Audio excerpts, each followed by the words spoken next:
Hey everyone, welcome to yet another episode of Off the Record Show. I'm Aram Melkoumov, your host. Thanks for tuning in. On this show, I'm interviewing well-known CEOs and VCs about their entrepreneurial journeys, how they built businesses, raised money, hired rock and pop stars, and didn't quit along the way. As a founder, you'll hear practical insights into their world, psychology, and thinking so you can apply it into your company and get better. My guest today is Jim Estill, the founder and owner of Danby Appliances. Jim is a Canadian technology entrepreneur, executive, and philanthropist. He started his first computer distribution business from the trunk of his car while in university and grew that business to $2 billion in sales. Jim has invested in, mentored, and advised over 150 technology companies, including Blackberry. In addition, Jim was the Ernst & Young Entrepreneur of the Year in 2019 for, I think, Ontario, if I'm not mistaken, Jim, and has received both the Order of Canada and the Order of Ontario. So I am so ecstatic to have you here join us today, Jim. Thank you so much for participating. Well, thanks for having me. Yeah, thank you. Let's start off by, if you could tell us about your earlier days as an entrepreneur. Like, how did you get started? How did you know that entrepreneurship was your path even? So I was studying engineering at the University of Waterloo, and I wanted to design circuit boards. But to design circuit boards, I needed a computer, and back then computers were expensive, and I got a better deal if I bought two of them. So I bought two of them and then sold one, and then someone else wanted a computer, so I bought another two, and then someone wanted a printer, and then someone wanted a monitor and a disk drive and memory. Next thing you know, I'm buying and selling computer hardware, software, peripherals, and that was the start. And then I ran that for a couple of years. I was still designing circuit boards. And I was running in a fairly small office, maybe 1,000 square feet, and I ran out of space. So what I did is I took the engineers and I split it off into a different company, and that company just sold last year. So that company was operating for over 30 years profitably. Oh, wow. So that company kept going. I stayed with the computer distribution company, and that's the one that we grew eventually to $2 billion in sales. Crazy. And I know that wasn't your only company you've done before even Danby, but do you have any major business successes or failures you could share with us today before Danby? Well, see, that was my main big one. The other ones are the companies I invested in. I had success in a number of those ones. As you mentioned, one of the bigger ones that I did well with was Blackberry. But I also invested in many, many other companies that sold to Google and sold to InfoSpace and sold to secure computing and whatnot. But that was kind of like angel and venture capital, angel capital. But I was sort of an overnight success that took like 30 years. So I did the same thing for 30 years. I had a couple of spin outs.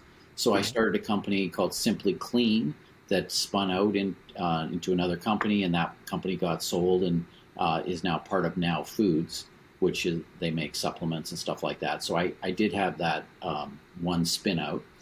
Mm-hmm. As far as failures go, I had tons and tons of failures, but good entrepreneurs, we just kind of, okay, you've got the failure. You don't focus on the failures. You get success from the wins. Like I invested in over 150 tech companies.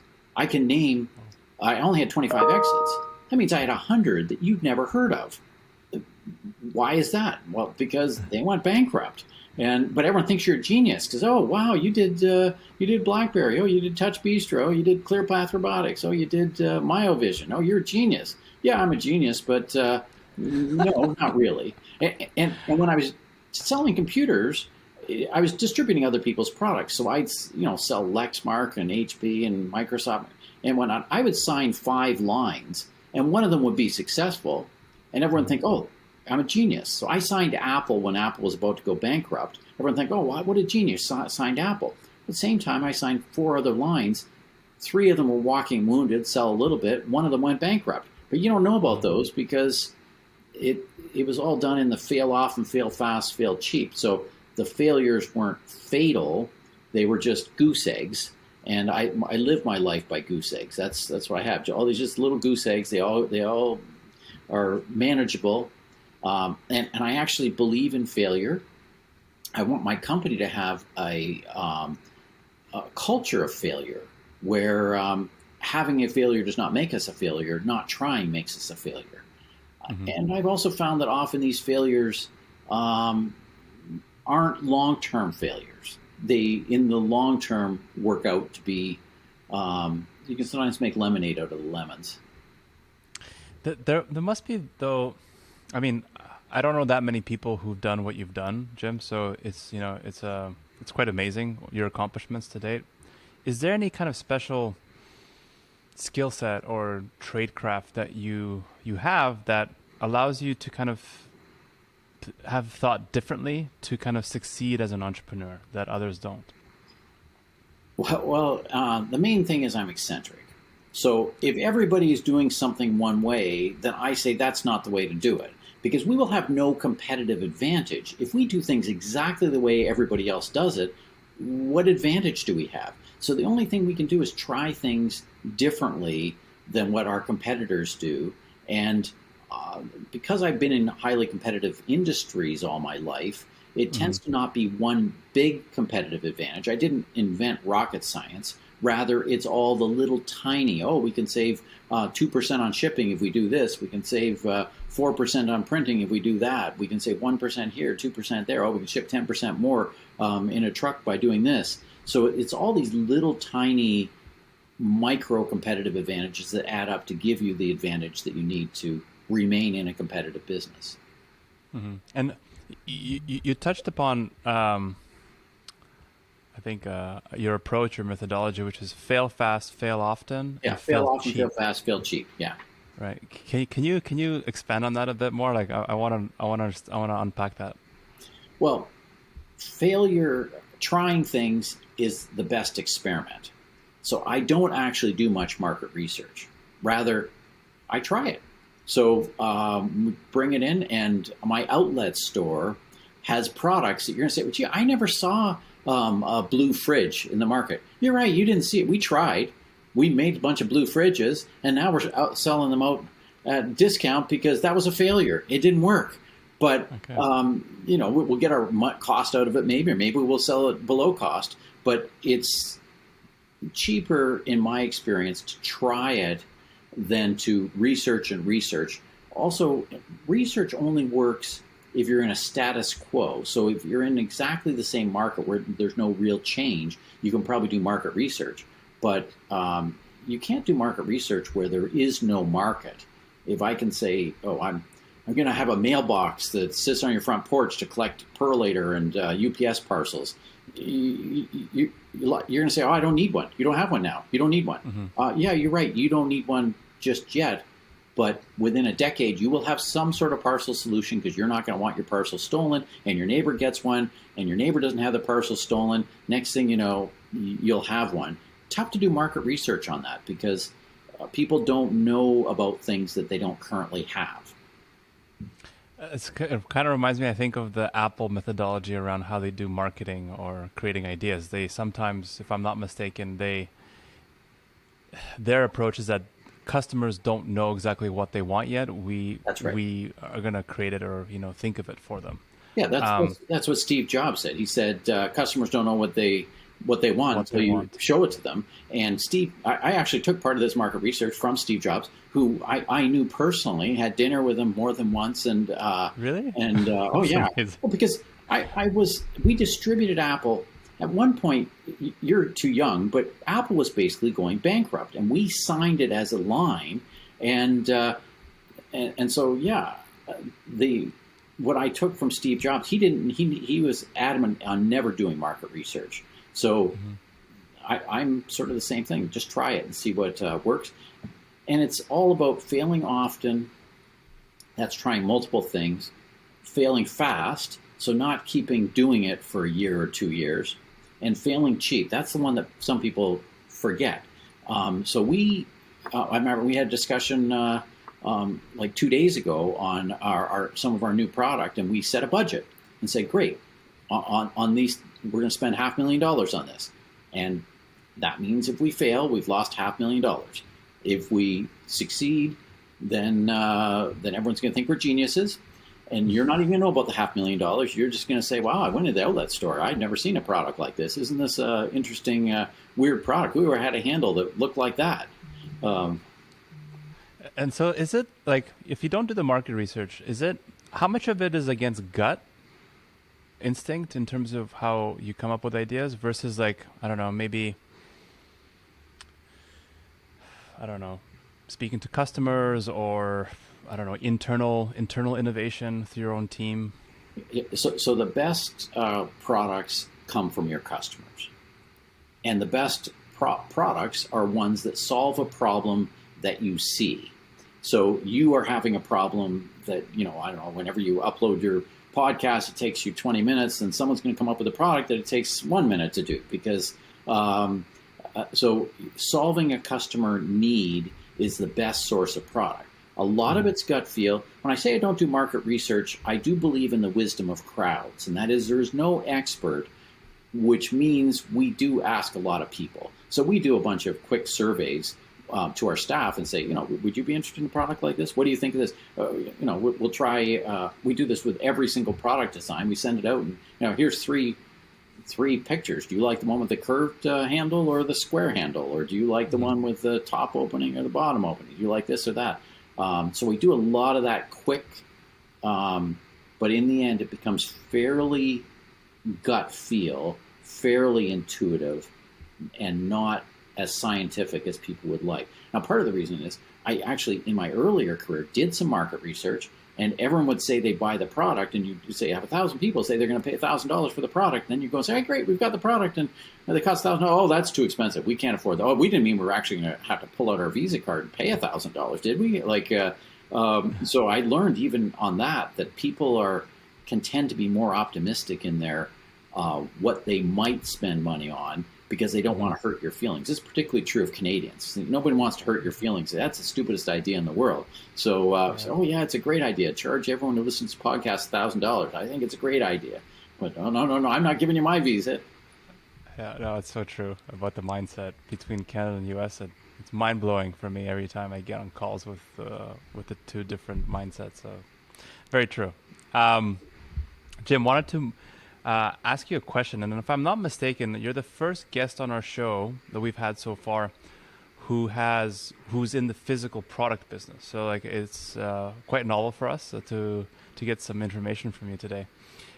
I want to ask, what made you, or maybe it's prior experience, but what made you go into that route of going into a physical product business route? Well, the biggest investments that I missed were the ones that weren't physical products. And that's because at the time I thought, well, if it's not physical products, it's too easy for people to get into it, easy for people to copy it. See, physical, that's really tough. I can give you the schematics and the drawings on how to make a freezer. I'll give that to you. I'll email it to you. I'm not worried you're going to compete. It's a heck of a lot of work to make a freezer. You can't do it. You're just not going to be able to buy the equipment and train people and move it and do the logistics. So I kind of like the physical goods in that you have a barrier to entry that you don't have with software, essentially. But the advantage of software is it can be done very lightly. So there's advantages to both. With physical product, though, it's a very capital intensive approach, a space. Yes, it is. How, like, earlier on, how did you kind of get yourself up and running from like a financing perspective in the early days? Did you raise? Did you borrow? So that, of course, I was like a young founder. I was 22 years old, and so I did what all founders did. Although back then, entrepreneurship didn't have the positive aura that has these days, and there wasn't a lot. So I went out and tried to raise cash, and guess what? No one would back me. No one would give me any money. I was not bankable. That has partly made me successful because I became super frugal, and I would learn how to do things with no money.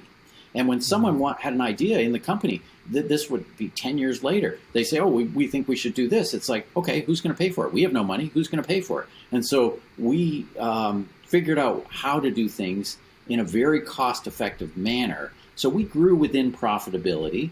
And it did limit our growth. But one of the ways when we were selling physical goods that I learned to limit our growth is if our growth was too high, we would increase our prices a bit. And then our sales would slow a little bit. And if they slowed too much, better drop the price, and then the sales would pick up. And so it was and of course, we would reinvest all the profits. So that partly created my relatively modest life that I live, unintentionally, because I couldn't take money out because I had to leave it in the business. So everyone said, I had $100 million company. I was paying myself minimum wage because I need to put everything into the company. And I lived like that so long that it just sort of became who I am. And now I'm very, very comfortable with it. I even say I believe philosophically that any of my employees can live exactly the way I live if they work the same number of hours, same number of years, whatnot. And so that's and it actually is pretty cool to say to anybody, yeah, you can drive the same car I drive if you work for me. And I want the person who drives a forklift to be able to live the same life that I choose to live. That's an amazing mindset. I really respectful of that. Thanks for sharing that, Jim. If you were to do Danby Appliances again today, with entrepreneurship being like the cool fuzz that it is, would you have done anything differently in terms of like initial capital needs? So all right. So I have to clarify. I did not start Danby Appliances. I built my first business to a couple billion in sales. I sold it. I moved to New York for 5 years and did a bunch of angel capital and sat on some boards and stuff like that. My dad got sick, so I moved back to Guelph, and I actually started a marketing, like a digital ad agency at that time. But I sat on the board of Danby Appliances. So I was on the board. The CEO resigned, and at the time it was about a $350 million company. I said, I can go in and run it for a while. I started running it for 6 or 8 months. I said, okay, this is what I want to do for the next decade. I was too young to be retired, but I didn't know it when I first retired because you're sort of, everyone says, go start your business, make your millions, then retire, and that's what you should do. And I learned, what's my interest? My interest is business. So I don't yet golf. I don't want to be the household handyman. I don't want to be retired. So then I said it was going to be my next decade. Then the ownership of Danby said, now they wanted me to sell the company. So I said, well, how much for? They told me. I said, okay, fine, I'll buy it. So that's how I ended up owning Danby Appliances, because they were basically selling my next decade gig out from under me, and I'm not going to do that. So wow, that's crazy. I did not know that. Okay. Yeah. A question I have about that. I mean, you have a lot of experience with angel investing. Where do you think founders typically get it wrong when raising capital? Well, founders often don't get it wrong when they're raising capital. What they do get wrong is what is the business, and the biggest challenge I see is founders who are technologists, engineers, designers. They are very good on the product, but they've missed two other areas, and that is the sales and marketing. Can you sell the product? Because you can design a really sexy product, but can you sell it? And the second place you get it wrong is the business. So the business model is, we're going to have 1 million users, and they're all going to be free, and okay, and how are you paying the payroll next Wednesday? It's not happening. So they're missing the business end of it or the sales and marketing end of it, and they tend to underestimate the sales and marketing difficulty because people tend to think, I brought out a great product. It's perfect because it's what they wanted, but they may not be the real ideal customer. That's step one. And step two, they underestimate the competition. Like you and I can we'll write a better word processor. It'll be way better than Word. Yeah. Okay, it's way better than Word. Do you think we're going to sell it? I don't think so. There's kind of an industry standard, and you're not knocking them out of the box too soon. Yeah, and you just said it. Like a lot of founders typically focus on always getting it perfect, always getting it right. And you know this best, and I've come across this a lot of times now, that you can never have anything perfect. In the space right now, you got to move fast in terms of what you do. And you've already talked about a little bit the fail fast, fail cheap methodology, but I want to ask, what other advice would you give to founders who are maybe specifically struggling with the whole fail fast approach? Well, one of the things you said is, I would rather be fast than perfect. And to some extent, perfect is the enemy of fast. The other place that I see entrepreneurs not doing it, they don't take the step. And you can research forever. I see budding entrepreneurs. Oh, I want to start. I'm going to start when I get the right co-founder. I'm going to start when I get this. Oh, I'm going to start when I get that. No, you're not going to start when you get that. Just do it. So, Nike has a good expression. Just do it is the best way. But keep in mind your budget. So don't do a fatal error, but step out and step in. It helps to be eccentric, and I consider myself to be eccentric. And what I mean by that, well, I mean a lot of things by that, but one way I'm eccentric is I don't care that much about what you think of me. Mm-hmm. And so I'm actually okay that you think, wow, Jim, you're being stupid. This is, it's just fine. I have a plaque on my wall that says the greatest pleasure in life is doing those things people say you cannot do. So it's fine. I want you to say, oh, Jim's crazy. It's no big deal. As a founder, if you're able to kind of achieve that fail fast mentality and be good at it, and actually demonstrate it yourself as a way to make your business work successful, how do you transcode that, or I don't know, push it out towards the rest of the team that you work with in order to have the same mindset? Like what strategies have worked for you in the past to infuse that mindset or ingrain it into your team members from like a cultural perspective? Well, like I said, I like to have a culture of failure, which means you don't zap people for failing. Mm-hmm. And I will tell you that most traditional businesses zap people more than for failing, where you should basically celebrate that people tried. And I mean, if you think about many businesses, someone's going to say, "Oh, gee, you did something that doesn't work. Well, okay, let's we have to put that in your review. You didn't work, right?" Right. But how a lot of people I find these days are always, I mean, I say these things to them. I'm like, hey, it's okay to fail. Let's fail fast. Let's learn. Let's improve. Let's iterate. There's always some sort of reservations at times because, when it comes to performance reviews or other things, or they don't want to look bad in front of their peers if they say something wrong or, present the wrong thing. Like, it does require a certain type of personality, I guess, and certain traits in the people. So like, what do you look for in a lot of your team members that you bring on into your organization? Well, the most important thing you're looking for is passion, and that translates to engagement. Of course, you also have to have the integrity. But if you have people who are passionate, they'll do twice as much as people who aren't passionate, and they'll have twice as much energy as people who aren't. So it's that energy and that passion. And the reason that I focus on that instead of the specific skill set is skill sets can be learned. You have to have basic level of intelligence and stuff. But I'd rather take a passionate person and teach them a skill than to take someone who has a skill level and an education and then try to teach them passion. At the same time, some of that passion is our problem. That is the entrepreneur's problem. As the entrepreneur, our job is to inspire our people. And if we're not inspiring our people, we have to look within and say, what are we not doing? How else can we inspire? Now, of course, you can't inspire everybody, and that would mean maybe someone isn't a fit for your team. But your job as an entrepreneur is to inspire. Yeah, very true. It's sometimes tough to take it out of you and inspire people, though, I find. It is. The other thing, you have to realize everybody's different. So what inspires you is not what inspires the person at the next desk or someone else. Mm-hmm. So different people are inspired by different things. The more you can identify what inspires someone, the greater ability you have to inspire them. Of course. Awesome. I wanna move to another set of questions here, Jim.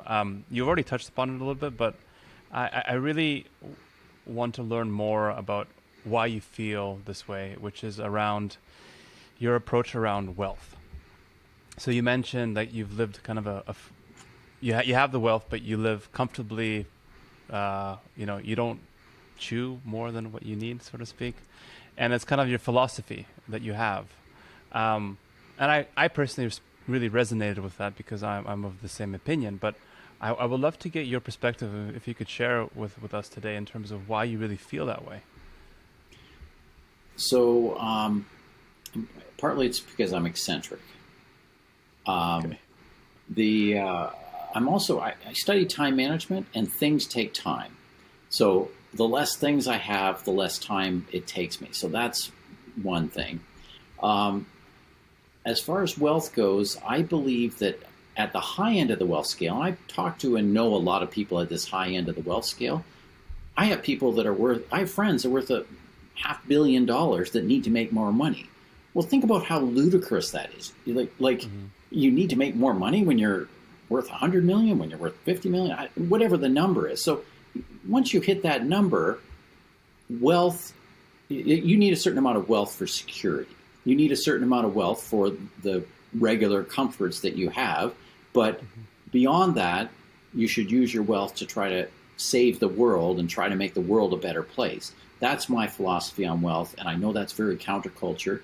Now that said, when you run a business, you do need to keep your working capital. I mean, I can't give away so much that I don't have working capital, especially when you run a company like Danby, because we want to open a new factory. We want to buy a bunch of molds and dies and tools and stuff, and that does cost capital. So I'm aware of that. Much simpler if I was just an employee, but. Jim, was there something that changed in you throughout your journey in your life that made you realize the unimportance of maybe wealth, living? Did you have a different mindset before when you were younger, or I think was it always like this? Younger, well, I always was a thrifty person. So I didn't ever change from that. And like I said, I was capital constrained all through and once you've done it for a decade, you just keep going at that. And the other thing, I actually am not comfortable with being ostentatious. It doesn't make me happy. And the same thing goes like for consumption. Matter of fact, if you want to look at one of the problems in our world, and I make goods, which are consumption, we should consume less goods. Less goods, we're hurting our own environment, our own planet.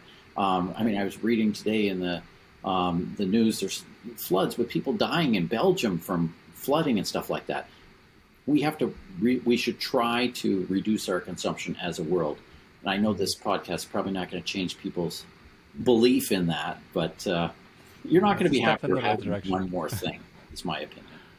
That's very true. I have seen wealth do very different things to different people, and funny enough, majority of the time it was never really beneficial for them. It never made them happy, or never made their lives better. It maybe made them more secure, but it didn't correlate to pure happiness. Well, the other practice I have is I have a gratitude practice. And I believe that gratitude is tied to happiness. And a lot of happiness is being grateful for what you have. It's being grateful for what you have, not ungrateful for what you've lost or ungrateful for what someone else has. That's what makes people crazy. Oh, that guy has a better car than I. Oh, they have a better swimming pool than I do. They have a bigger cottage than I. Like that can make you unhappy. Gratitude, and when I have a gratitude journal, what I'm grateful for, it is almost never things. It's usually friends. It's usually people. And at a real base level, I can be grateful. I'm not going to bed hungry tonight. I live a modest life, but no, I do include food, and I'll eat well because, I'm lucky. In your experiences having invested as an angel investor to many companies who became very successful and probably had nice exits, or even just in general to entrepreneurs who are performing really well, they're doing really well in their businesses and making tons of money, but might be deeply unpassionate or dissatisfied, with their work when they reach that point. What would you recommend to them? What advice would you give to make change or to turn it around? Well, my main recommendation is around this gratitude thing, and that is step back and count what your blessings are, count what you're grateful for, and practice gratitude. And it only in 1 minute a day, seeing what you have, any problems you have, they are first world problems, right? My power flickered today. Isn't it awful? My computer rebooted. Oh, it was unbelievable. I can't believe how rough my life is. It's true. We tend to focus on the small things, which are unimportant when it comes to that. Jim, wanted to ask you a couple more questions. These ones are going to be more focused around founder failure. As we do target our primary audience that we do speak to are founders, early stage, or maybe a bit more advanced. But have you spotted, I know you've invested and advised in lots of companies. Have you spotted any patterns that you've seen along the way that you would recommend our audience to avoid? Well, what's happened in the founder world is people think I'm going to be a founder, I'm going to go out and I'm going to raise money, and I'm going to be an entrepreneur, and so I'm going to raise money so I can pay myself a big fat salary. Well, you're not an entrepreneur. You're not risking your own self. So I think not risking is one problem. I also think there's many businesses that shouldn't raise money. If you're a services business, don't raise money because you shouldn't raise money. You're a services business. And so I think more founders raise money that shouldn't raise money. As soon as you raise money, you have another constituent you have to deal with. So you already have the constituent of your employees. You already have the constituents of your customers, and you have to sell more. All of a sudden now you have to address shareholders as well. And so if you can avoid investors, avoid investors. I know I say that as a fairly prolific investor. A question on how founders can be successful, and you touched upon it before, is around competitive advantage, right? In terms of how to differentiate. If I'm an early stage founder and I'm going into the market with some product idea or whatever it is, how do I assess, or what kind of guidelines should I follow in order to truly determine if I have a competitive advantage in the marketplace? Largely what I do is I look at what do the competitors have, what are they good at, what aren't they good at, and then if I can get good at what they're not good at, usually I end up with competitive advantage. One other trick is to go into a niche and go into focus on something that other people can't focus on. We have a fairly large business on logoed fridges. We can put your logo on a dozen fridges. We can put your logo on 1,000 fridges. Well, if you call LG and say, I want to buy 20 fridges with a logo on it, they say, well, what do you, we can't do 20 fridges. I say, we'll do 10, we'll do 5, we'll do, and so a niche like that, and as soon as you buy that product, you really can't get that anywhere else. I guess you could go out to some other company, that paints, but Fridges, they don't do it all the time. The other advantage of a niche is if you've done it 1,000 times, and we probably have done 10,000 or 20,000 logo fridges. If you've done 20,000 logo fridges, you get really good at it. You get fast. Your waste is less. You got your process down where you could do logos, but the first time you do it, you're going to mess up because you don't know what you're supposed to do or not do, right? And so that's a good example of maybe finding out what focus or niche you should have in your market, or in the right size market. But how did you determine that companies want logos on their fridges? How did you go through that process? Well, in my previous business, I would buy logo items to give to, or I'd had contests, right? So you'd have logo jackets and logo, well, why not have a logo fridge? The advantage of a fridge is, it's lasts for more than a decade. And so, we've got one company that sells to auto mechanics. And so to have a fridge sitting in their garage every day with that logo, that has a lot better staying power than a mug, because am I even going to use your mug? And is it going to be, you give me another pen. I mean, I kind of have a lot of pens, and are you going to be the better, nicer? So it was really along that logo thing. I'm also, as an entrepreneur, I have entrepreneurial optimism of there's always something that someone can do if you're a large enough size difference from your competitor. So founders often say, oh, how can I compete with this billion-dollar company? I love it. If you're competing with a billion-dollar company and you're a startup, you will be able to find something they don't care about. You can take $1 million worth of business, a billion-dollar company doesn't care. Matter of fact, I don't want to encourage everybody to go into the appliance business competing with me, but if you go and have $1 million appliance idea, I tell you, I'm probably not going to make your life very miserable, because I can't move my needle at $1 million or $500,000. And you can have a very successful business doing 10 of those ideas, $1 million. You've got a $10 million business. And so what we did in my previous business, we'd go to the 10 million, and then you go into successively larger and larger niches till eventually you're in big niches. But you don't start with the big niches. You start with a smaller niche. So we started with barcode, and that was when barcode wasn't really very popular. And then we got into Apple. Well, Apple was much bigger, and Apple grew. And then we went into toners and inks. And in the end, we had a 50% market share in all toners, all inks, all brands of printers. Like that's, and because we were doing that, we had such dominance. We made it so that the boxes to pack were the perfect size, and the process that we had for picking was perfect. We had it so that you don't put two HP toners next to each other on the shelf. You put HP then Lexmark, so you don't pick the wrong one by accident. It's little stuff where you go into the warehouse and say, wow, that doesn't look very neat. It would look much neater if you lined up all the same logo in the same aisle. Yeah, it would, and you'd probably end up with some mispicks, because when you're picking product, you're not going to see the difference. So that's a tiny example of micro competitive advantage. Okay.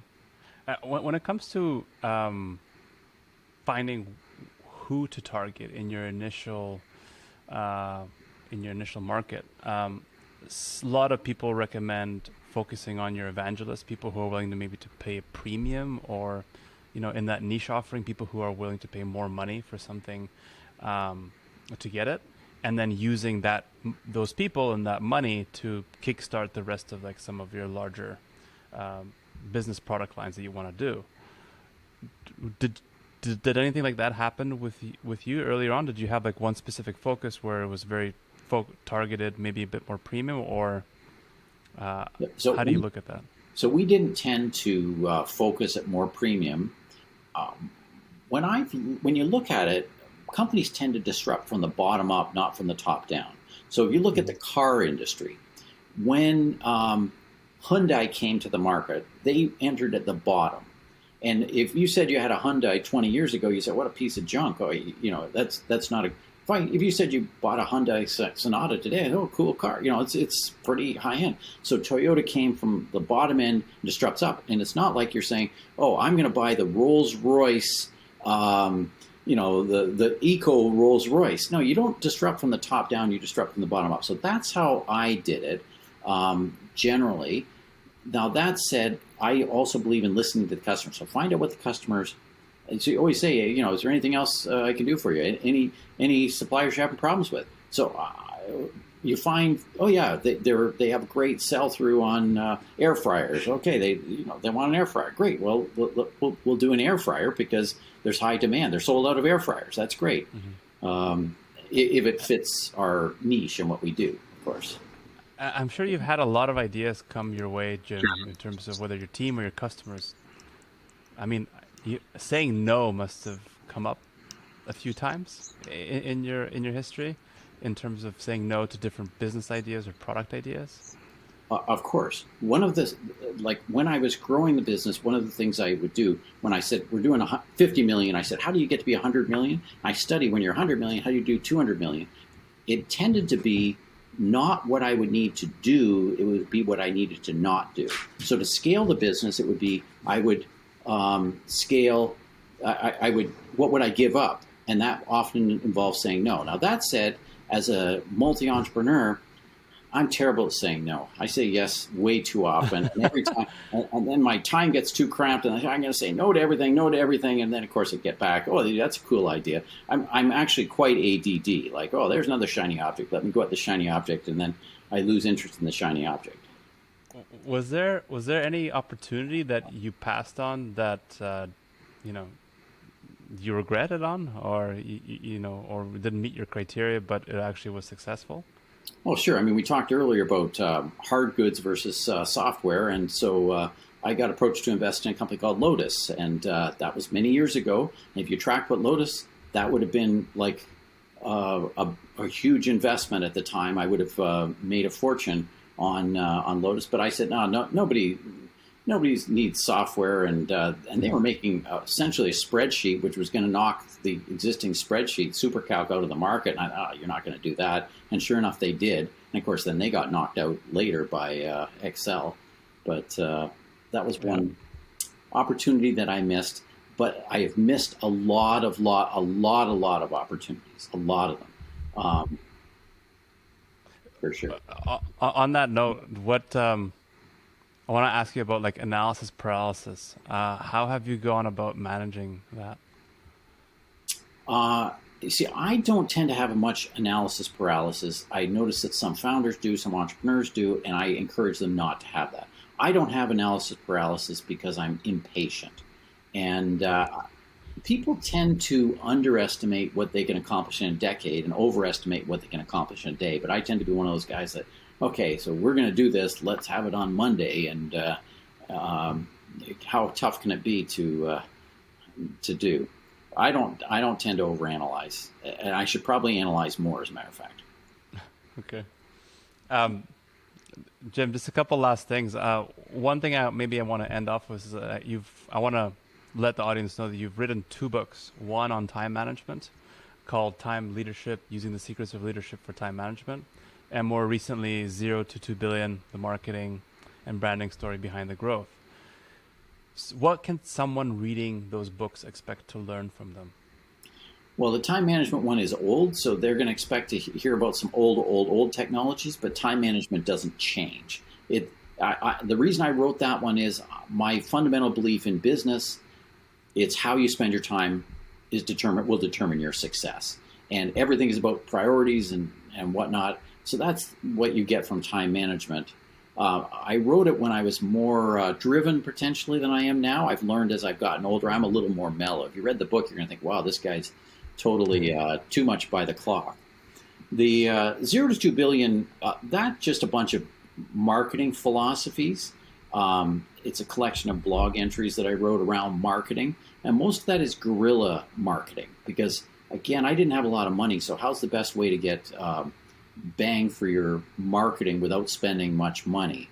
That's the focus of that. Cool. Thanks for sharing that. I'll end up with maybe 2 rapid fire questions, okay, with rapid responses. So first one is, what do you believe that other CEOs disagree with you on fundamentally? So that's a really good question. I think it would be my wealth philosophies. I know so many CEOs that all they want is to make more money, and for some reason they don't understand that we need to save the world. So that would be the major thing I disagree with, and it also extends into pay scales of people that work with us. I believe the person at the lowest level should do well if the company does well, where many other companies say, no, we're only going to have a bonus program at the executive level. We don't need a bonus program on the hourly. We just want to hire them at the lowest possible price and not give them a dime. It's a very similar approach, I think, than I think the CEO of a company called Gravity Payments, Dan, I can't remember. Oh, yeah. He has a very similar approach where he gave everybody a minimum wage. That's right. Cut his salary by like 94%. Exactly. And it really was successful for him. It really worked. But like a lot of CEOs do not want to do that for, I don't know, crazy reasons. But last question for you is, what makes you nervous? Well, you see, entrepreneurs live in fear. And so what makes me nervous? I'm worried about the economy. I'm worried about politics. I'm worried about the environment. I'm worried about everything. And so this fear is what drives me. But you learn over time to live with it.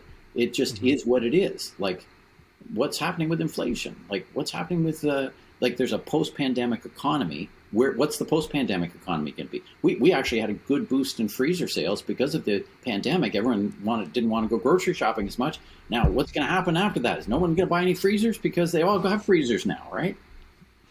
That's so true. Awesome, Jim. Thank you so much for joining us today. It was an incredible pleasure of mine to have you on our show. And thank you to all of our dear listeners for tuning in, supporting the show, following us on LinkedIn. We don't take it for granted and really appreciate it. So this was another Off the Record episode with another awesome founder. We'll be back here soon again. And once again, Jim, thank you so much. Thank you.